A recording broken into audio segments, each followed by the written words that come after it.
નમસ્કાર, ઉજાસ ટીવીમાં હું પંકજ આપનું સ્વાગત કરું છું। આજના તારીખ 10મી એપ્રિલ અને શુક્રવારના અમેરિકાના મુખ્ય સમાચારની વાત કરીએ તો અમેરિકામાં વસવાટ કરતા દરેક ગુજરાતીએ સાવધાન થઈ જવાની જરૂર છે।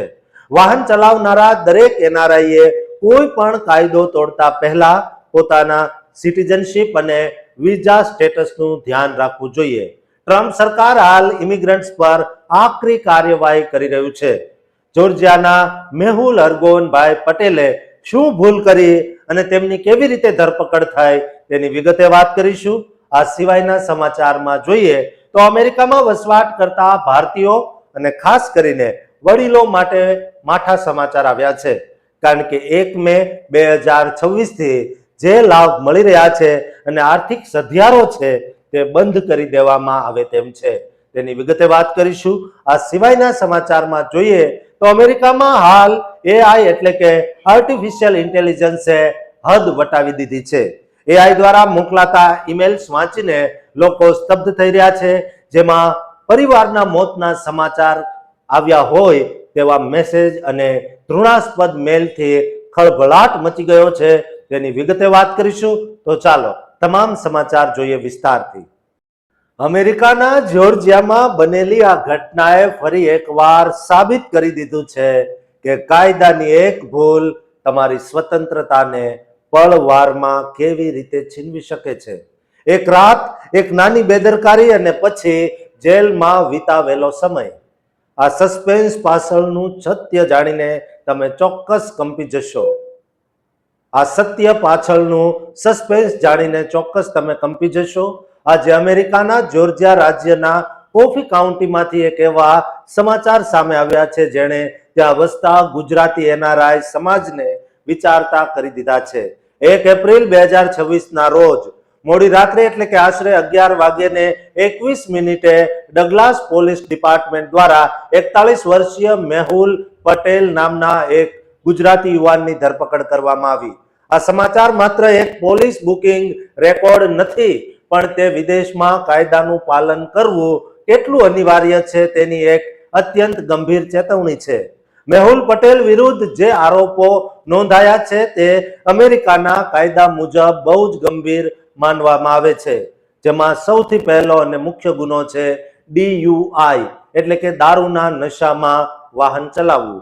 અમેરિકામાં દારૂ પીને ડ્રાઇવિંગ કરવું એ કોઈ સામાન્ય વાત નથી, પણ તે બહુ મોટો અપરાધ ગણાય છે અને આ માટે તેમના પર $1340ની મોટી જામીન રકમ એટલે કે બોન્ડ મૂકવામાં આવ્યો છે। આટલેથી જ વાત અટકતી નથી, પણ મેહુલ પટેલ પર બીજો ગંભીર આરોપ એ છે કે તેઓ સસ્પેન્ડ થયેલા અથવા કાયમી રદ થયેલા લાયસન્સ સાથે ડ્રાઇવિંગ કરી રહ્યા હતા, જેના કારણે તેમના પર $1020નો બીજો બોન્ડ નાખવામાં આવ્યો। આનો અર્થ એ થયો કે તેમનું લાયસન્સ અગાઉ કોઈ કારણસર સત્તાવાર રીતે રદ કરી દેવાયું હોવા છતાં તેઓ સ્ટીરિંગ પકડીને જોખમી રીતે રસ્તા પર નીકળ્યા હતા। આ ઉપરાંત ત્રીજો આરોપ ફોલોઈંગ ટુ ક્લોઝલીનો છે, એટલે કે વાહન ચલાવતી વખતે આગળની ગાડી સાથે પૂરતું સુરક્ષિત અંતર ન જાળવવું, જે માટે $195નો અલગથી દંડ લગાવાયો છે। આમ કુલ મળીને અંદાજે $2555ની મોટી જામીન રકમ સાથે તેમની ધરપકડ કરવામાં આવી છે।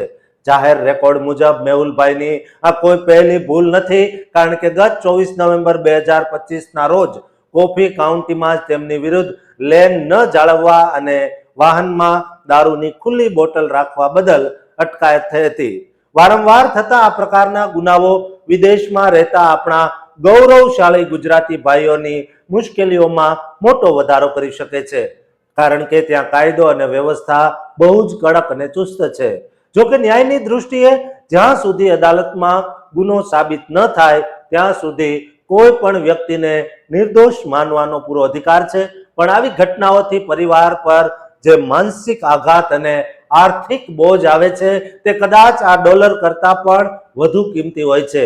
કોફી કાઉન્ટીના આ રેકોર્ડમાં અત્યારે કોઈ અકસ્માત થયો છે કે કોઈને જાનહાનિ થઈ છે તેની કોઈ વિગતવાર માહિતી જાહેર કરવામાં આવી નથી, પણ પોલીસનો આ બુકિંગ રેકોર્ડ સ્પષ્ટપણે બતાવે છે કે તે રાત્રે 11:21 તેમને કસ્ટડીમાં લેવામાં આવ્યા હતા।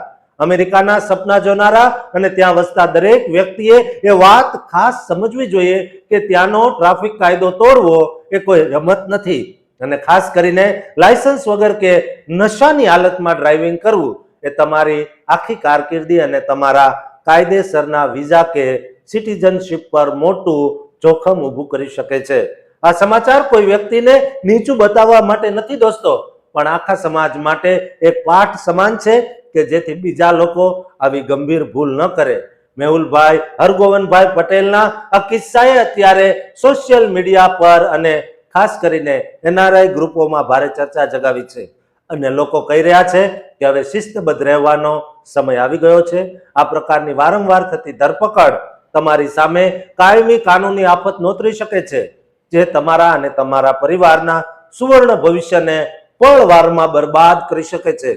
વિદેશી ધરતી પર આપણી એક નાનકડી બેદરકારી આખા ગુજરાતી સમાજના સન્માનને પણ ઠેસ પહોંચાડી શકે છે અને આજ અત્યારે જોર્જિયામાં બનેલી ઘટનાનો બહુ જ કડવો અને ગંભીર સાર છે.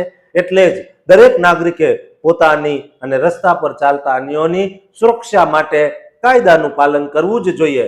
દોસ્તો, દરેક ગુજરાતી અને ભારતીય સુધી આ વિડીયો શેર કરજો, જેથી તેઓ પણ કાયદામાં રહીને ફાયદામાં રહી શકે અને આ ચેનલને સબસ્ક્રાઇબ કરવાનું ચૂકતા નહીં. અમેરિકામાં તમારા ઘરના ફ્રીજમાં ખાવાનું ન હોય અને તમારા બાળકો ભૂખ્યા સૂઈ રહ્યા હોય તો વર્ષોથી જે ઈબીટી કાર્ડ હજારો ગરીબ પરિવારો માટે એક આશાનું કિરણ અને જીવનદોરી સમાન હતું, તે હવે અચાનક માત્ર એક પ્લાસ્ટિકનો ટુકડો બની જશે. નવા ફેડરલ કાયદાના આકરા પ્રહારો હેઠળ લાખો ઇમિગ્રન્ટ્સના સપના અને તેમનું પેટ અત્યારે જોખમમાં છે. શું અમેરિકામાં હવે ગરીબ હોવું એ ગુનો છે? આ આર્થિક સંકટ પાછળનું ભયાનક સત્ય જાણીને તમારું કાળજું કંપી જશે.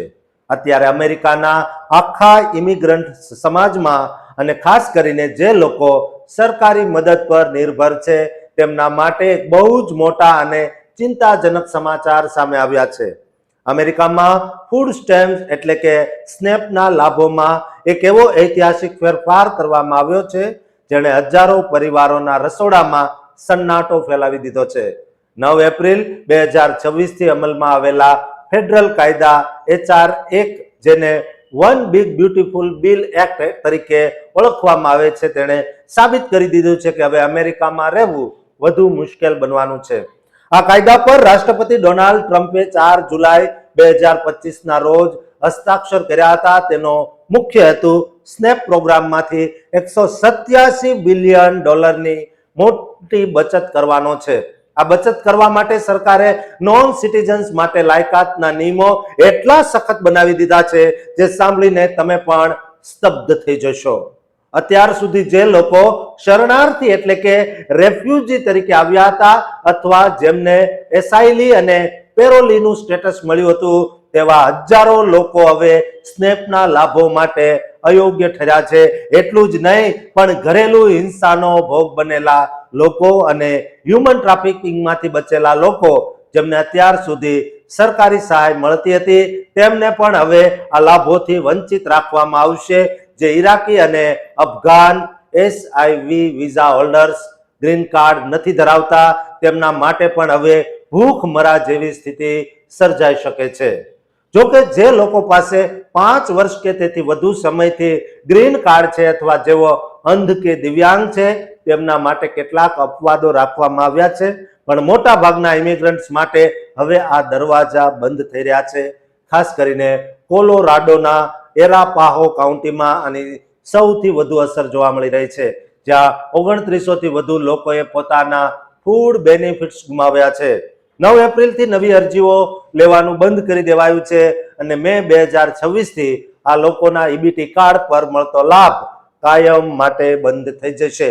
આ સમાચારથી અમેરિકામાં વસતા આપણા ગુજરાતી પરિવારો પર પણ બહુ મોટું આર્થિક દબાણ આવવાનું છે, કારણ કે ઘણા ગુજરાતીઓ મિક્સ્ડ સ્ટેટસ અથવા હ્યુમેનિટેરિયન વિઝા પર અમેરિકા ગયા છે. હવે આ પરિવારોએ સ્થાનિક ફૂડ બેંક્સ અને ચેરિટી સંસ્થાઓ પર નિર્ભર રહેવું પડશે. જે મોટેલ માલિકો કે વેપારીઓના પરિવારમાં આવા સભ્યો છે, તેમને પણ આની સીધી અસર થશે. જો કે એક રાહતની વાત એ છે કે જો પરિવારમાં બાળકો અમેરિકન નાગરિક હોય તો તેમના ભાગનો લાભ પ્રમાણસર ચાલુ રહી શકે છે, પણ ઘરના વડીલો કે જેઓ અયોગ્ય ઠર્યા છે તેમને હવે મુશ્કેલી પડશે.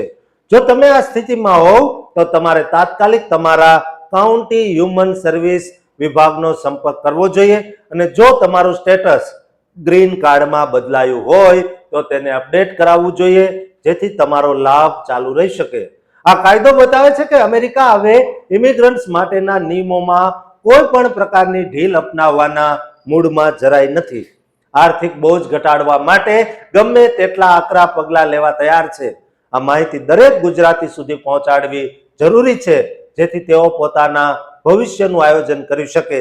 આ આર્થિક ભૂકંપ હવે કેવી રીતે સામાન્ય માણસની થાળી છીનવી રહ્યો છે તે જોવું રહ્યું. બહુ જ કરુણ એ વાત છે, અને આવનારા સમયમાં આ પરિસ્થિતિ વધુ ગંભીર બને તેવી પૂરી શક્યતા છે. એટલે જ જો તમે કોલોરાડોમાં રહેતા હોવ તો એરાપાહો કાઉન્ટી દ્વારા જાહેર કરાયેલા ફ્લાયર્સ ચોક્કસ ચેક કરજો અને તમારી લાયકાતની ફરી તપાસ કરાવજો. આશા છે કે આ માહિતી તમને ચોક્કસ કામ લાગશે અને તમે સાવચેત રહેશો, તથા દરેક ગુજરાતી પરિવાર જેઓ અત્યારે આ લાભ લઈ રહ્યા છે અથવા જેમનો લાભ છીનવાય તેમ છે તેમના સુધી આ વિડીયો શેર કરજો. તેમને 2 ટંક ખાવાનું મળી રહેશે આ વિડીયોના કારણે. માટે આ ચેનલને સબસ્ક્રાઇબ કરવાનું પણ ચૂકતા નહીં. અત્યારે આખી દુનિયામાં આર્ટિફિશિયલ ઇન્ટેલિજન્સ એટલે કે AI નો જબરદસ્ત ક્રેઝ છે, પણ તેની પાછળ છુપાયેલી નફટાઈની એક એવી ઘટના સામે આવી છે જેણે અમેરિકાની સિલિકોન વેલીથી લઈને સોશિયલ મીડિયા સુધી હડકંપ મચાવી દીધો છે. સાન ફ્રાન્સિસ્કોમાં રહેતા એક ટેક ફાઉન્ડર એમિર એટલીના ઇનબોક્સમાં એક એવો ઈમેલ આવ્યો જે જોઈને તે ક્ષણભર માટે સાવ સ્તબ્ધ થઈ ગયો. આ ઈમેલના સબ્જેક્ટ લાઇનમાં બહુ જ ભયાનક શબ્દો લખ્યા હતા કે તમારા પરિવારનું મૃત્યુ થવાનું છે, એટલે કે your family is going to die. આટલું વાંચતા જ કોઈ પણ માણસ ફફડી ઉઠે તે સ્વાભાવિક છે, પણ જ્યારે એમિરે આ ઈમેલ ખોલ્યો ત્યારે અંદરનું લખાણ વાંચીને તેનું માથું ફાટી ગયું.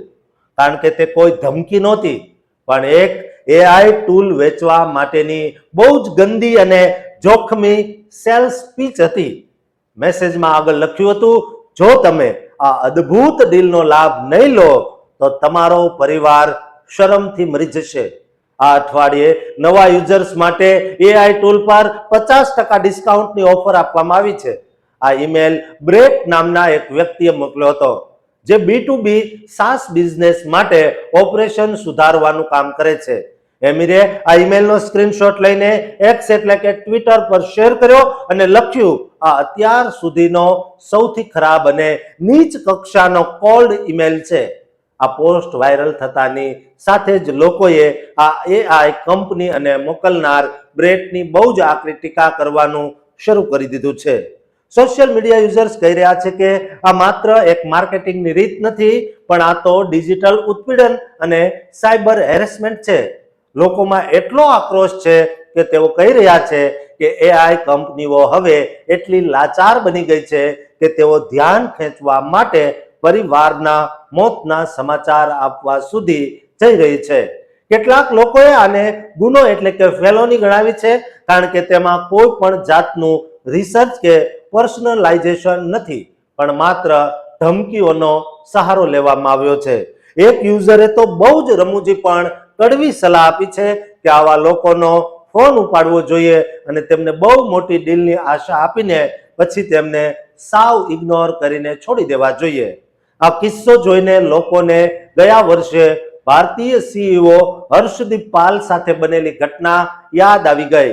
લેજિટ AI ના ફાઉન્ડર હર્ષદીપ પાલને એક એવો જ ઈમેલ મળ્યો હતો જેના સબ્જેક્ટમાં લખ્યું હતું કે તમારું નામ એપ્સ્ટીન ફાઇલ્સમાં છે, અને આ એપ્સ્ટીન ફાઇલ્સ એ અમેરિકાનો એક બહુ જ મોટો વિવાદાસ્પદ મુદ્દો છે, જેમાં હર્ષદીપનું નામ હોવાની વાત સાવ ખોટી હતી. ઈમેલ ખોલતા જ અંદર લખ્યું હતું, હેલો હર્ષદીપ, હું તો માત્ર મજાક કરી રહ્યો હતો. હું ઈચ્છતો હતો કે તમે મારો ઈમેલ ખોલો. આ ઈમેલ IIT હૈદરાબાદના એક વિદ્યાર્થીએ મોકલ્યો હતો. માર્કેટિંગના નામે ચાલતી આ નફટાઈ અત્યારે એક ગંભીર ચર્ચાનો વિષય બની ગઈ છે. શું કોઈ પણ ટૂલ વેચવા માટે તમે કોઈની લાગણીઓ અને તેમના પરિવારના જીવ સાથે આવી રમત રમી શકો? આર્ટિફિશિયલ ઇન્ટેલિજન્સનો ઉપયોગ દુનિયાને સરળ બનાવવા માટે થવો જોઈએ, પણ અહીં તો તે લોકોના મનમાં ડર અને ગુસ્સો પેદા કરી રહ્યો છે. એમિર એટલીની આ પોસ્ટને અત્યાર સુધીમાં લાખો લોકો જોઈ ચૂક્યા છે અને દરેકનો એક જ સૂર છે અને કહી રહ્યા છે કે આવી કંપનીઓનો બહિષ્કાર થવો જ જોઈએ. આ કિસ્સો આપણને યાદ અપાવે છે કે ટેકનોલોજી જેટલી આગળ વધી રહી છે તેટલી જ નૈતિકતા પાછળ જઈ રહી છે. લોકોનું ધ્યાન ખેંચવા માટે કોઈ પણ હદ વટાવી દેવી એ માત્ર બિઝનેસ નથી, પણ તે માનસિક વિકૃતિ છે. સાન ફ્રાન્સિસ્કોના કિસ્સાએ હવે દુનિયાભરના માર્કેટર્સ અને AI કંપનીઓ માટે એક મોટી ચેતવણી આપી છે કે જો તમે ગ્રાહકો સાથે આવો અસભ્ય વ્યવહાર કરશો તો તમારી કંપનીનું પતન નિશ્ચિત છે. ઇન્ટરનેટ પર ચાલી રહેલી આ ચર્ચા હવે કાયદાકીય વળાંક પણ લઈ શકે છે, કારણ કે લોકો માંગ કરી રહ્યા છે કે આવી ધમકી ભરી સબ્જેક્ટ લાઈન વાપરનારાઓ માટે કડક કાર્યવાહી થવી જ જોઈએ, જેથી ભવિષ્યમાં કોઈ પણ આવી હિંમત ન કરે. આ સમગ્ર મામલો અત્યારે આઈટી જગતમાં ચર્ચાના સ્થાને છે અને દરેક વ્યક્તિ આ AI ટૂલની નીતિઓ પર ફિટકાર વરસાવી રહ્યો છે. આશા છે કે આ માહિતી તમને સતર્ક કરશે અને તમે પણ તમારા ઇનબોક્સમાં આવતા આવા ઈમેલથી સાવચેત રહેશો. દોસ્તો, જે લોકો મોબાઈલ વાપરે છે, ઇન્ટરનેટ વાપરે છે, ઈમેલ વાપરે છે, તેમને આ વિડીયો શેર કરજો, કારણ કે તેમને પણ આવા મેસેજ આવે તો ડરશો નહીં, પણ હિંમતથી તેઓ સામનો કરી શકે. અને આ ચેનલને સબસ્ક્રાઇબ કરવાનું ચૂકતા નહીં.